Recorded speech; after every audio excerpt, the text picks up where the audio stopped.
Hey Libra, welcome to your March 2020 reading from me and my twin flame Mister here. We're from Mirrored Heart Mystics, so if you are new here, welcome to our channel. Please subscribe and like and share as you wish. And if you are a subscriber, looks like that one jumped out. Right there. If you are a subscriber, welcome back. We appreciate you. We appreciate everyone who checks us out and thank you for tuning in shares with our us. message. And, you know, we're just grateful to be here doing that. We're very appreciative. Sure are.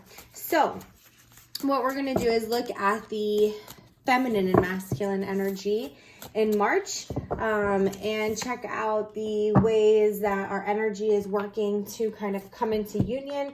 And then we're going to look at how that plays out in our physical and human experience. Now, for the month of March, we have a full moon on March 9th in Virgo, and it's a super moon, so it's a biggin'. Super duper. And it's right as Mercury goes direct. So it's like everything, all of the awareness that Mercury has brought into our experience from the revisiting and releasing and even reconnections and things like that. All of that is finally being released. And Ready to a spring equinox. Yeah, and it's like as we clear the slate, I feel like it was a fresh start of February. It really cleared the slate, and March really allows for us to build something new. So it's going to be interesting to see how it goes. We also have the Aries season starting in March on the 20-ish, depending on where you are, 19, 20, or 21. And we also have the new moon. Yeah. On the 24th. On the 24th, right? So lots of new energy. Yes.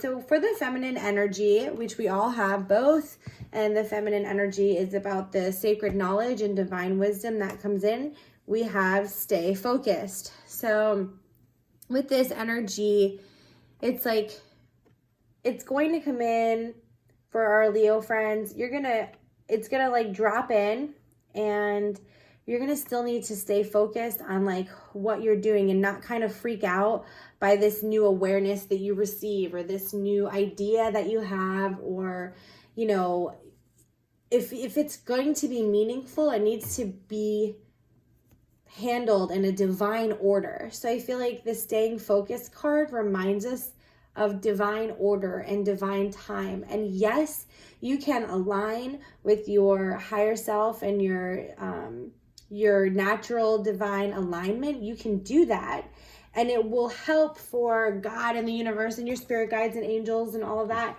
to work on your behalf, which will make things move quicker, but it still has to happen in a certain order first.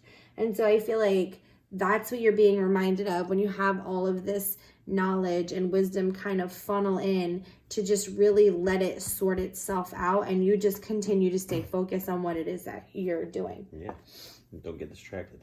So the divine masculine is the action that we take. Journey by moonlight.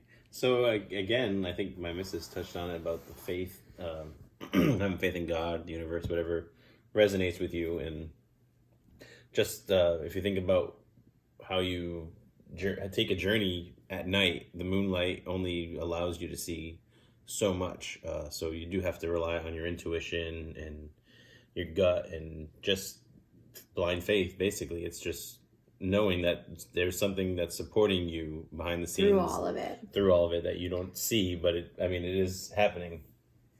And I do feel like you don't have to let everybody know what's going on with whatever it is that's going on. Right. And it says believe in magic, but I feel like in the card, you know, he's only sharing it with like a fairy and an elf, and those are like two like sort of in the eyes of most of society, they're mystical figures. Right. So I feel like it's not like there's a ton of people or a crowd of human beings listening to what it is that he is playing, this tune that he's playing, or what he's telling. Yeah. So I feel like just keep your circle kind of small in the month of March as you really let the divine order start to unfold. Yeah, I agree. I think he's one of those mystical creatures too. I think he's got. Sure. I think he's got a. Oh, he's got hooves. Animal, half a body. Yeah. He's got the hooves. Yep. Oh, for the love. Like Mr. Tummins from Chronicles of Narnia. If anybody's out there is a Chronicles of Narnia fan. The Chronic. Like What? Chronicles of Narnia. All right. So we have the Seven of Wands. So for the Divine Feminine, it's like there's this. Wow, I can't believe that this is happening, kind of, or wow, this is such a great idea, or like it's a good thing. Yeah. It feels like good energy, but it's like, what are we gonna do now? And I don't think that you necessarily need to figure out what you're gonna do now. I think you just need to like continue to let the divine order play out, and you'll be able to take those steps. And I feel like they're gonna be presented to you this month. You just have to like let the steps present themselves.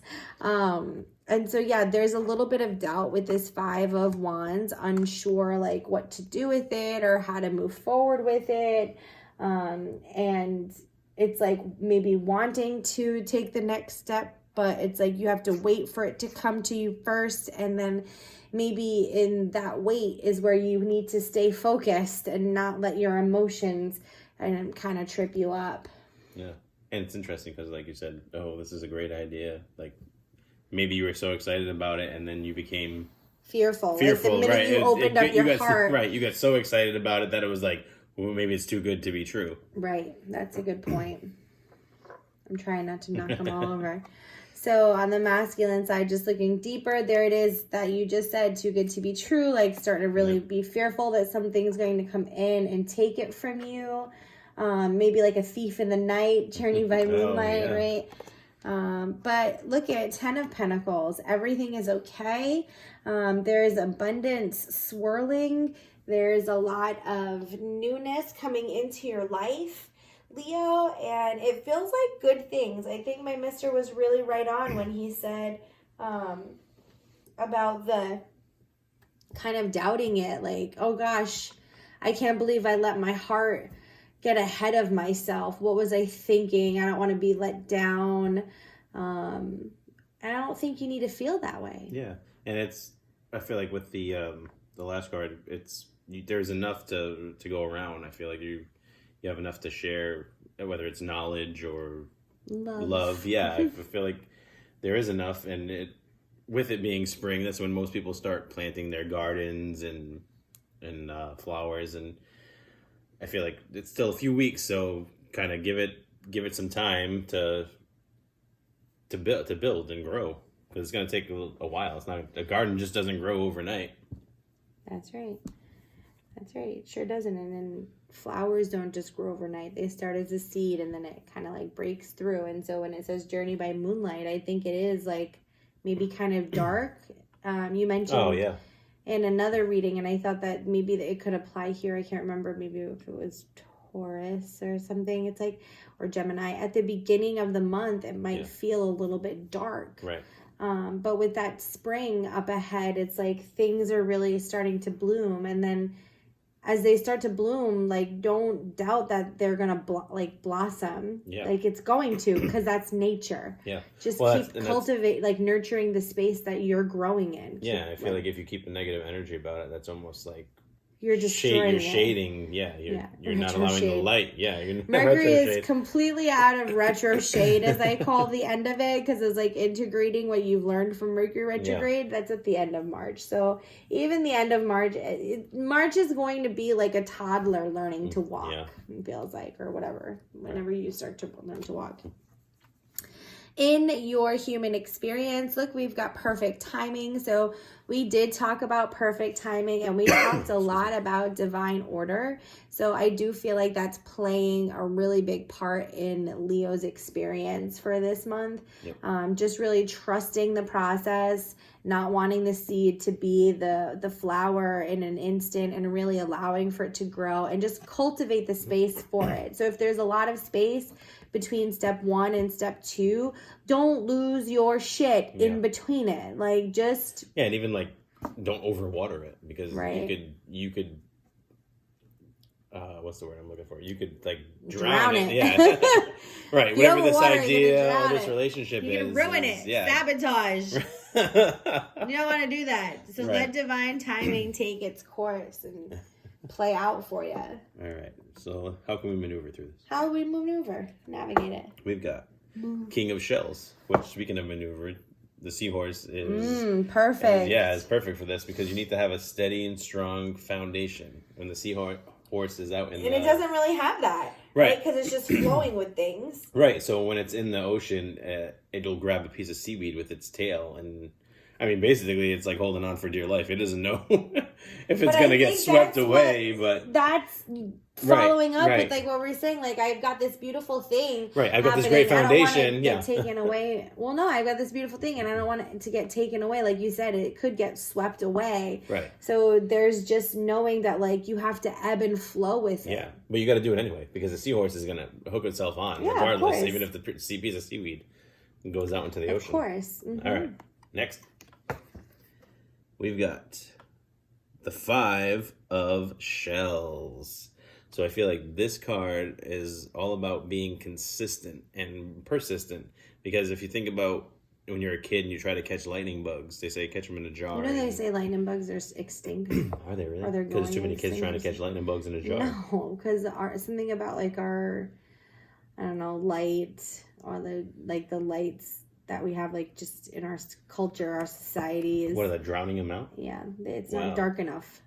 Like we have Let us too know what much you think about that. Drop a artificial comment down below, artificial because light that's or the first something. time even hearing about that. Yeah, man, we just heard the Firefly song earlier. Remember that? Did I get 1,000 hugs? Owl City. Check it out. 10,000 lightning bugs. But I feel like if you think about catching lightning bugs, it's not an easy thing. You have to because you have to get it when it dark, glows at the right time, and then you got to be quick enough that it's not gonna fly off. So it's just being like again with the staying focused. When you catch a firefly, you got to be focused. Yep. Otherwise, you ain't getting it. True. Oh. And the Magician. Yeah. So I feel like it's almost like reinventing yourself this month. I feel like it, not necessarily becoming somebody new, but just polishing the parts of yourself that you necessarily haven't seen in a while. Instead where you might necessarily freak out between step 1 and 2, you're no longer doing that. And like you can go to 1 and 2 with greater ease, and you know that the lightning bug is going to light up again. You know it's going to light up again, and you're going to just be still and try to track it, try to stay focused, and when it lights up, you know you can snag it. Yeah, and they come Put it in your jar. Come out by the moonlight, by the way. They sure do. What about love? Healing family issues. It's important. Yeah, so whether it's you as a parent with your child, or you being the child with your parent, or even husbands and wives, I feel like if there's an issue that is straining the relationship, I feel like it's time to sit down. Highlighted. Right, I feel like it's time to sit down and kind of discuss what it is that each other needs from the relationship in order for it to move on in a positive and healthy way. Yeah, there's so much healing that, you know, the families that we're born into and the families that we create, and this ancestral kind of vibe that happens. Ancestral healing is really important. So and even Ho'oponopono present is day, really good for that. Even present day relationships is important for that, because like we don't know, but like we are taught how to be in relationships by the relationships that have come before influenced us. And we influence the future, so it's like it all matters. It's all tied together.